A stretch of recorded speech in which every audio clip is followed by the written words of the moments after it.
Let's make sourdough discard tortillas. In a bowl, add 150 grams of flour, 6 grams of salt, 110 grams of your sourdough discard, 30 grams of olive oil, 2 ounces of water. And go ahead and start mixing this together. Now that I have started forming a ball, I'm just gonna go ahead and put it on my countertop. So you're going to wanna just knead it for a few minutes until it becomes smooth.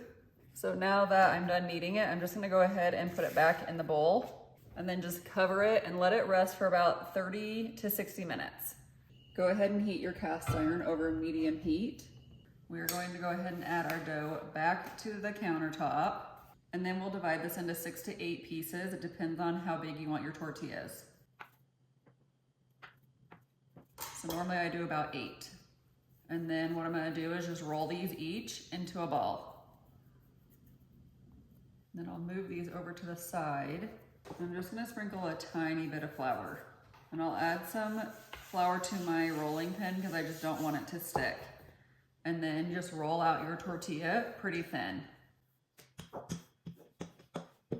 Your next one, and repeat it. As you're going, if you need to add more flour to your rolling pin so it doesn't stick. So now that we have them all rolled out, we're gonna go over to the frying pan. Add your tortilla to your cast iron. You are going to cook for about 1 to 2 minutes on each side. Go ahead and flip, and then you just want to cook until you have them all done. I will put the full recipe in the description below, and then make sure you follow me for more recipes.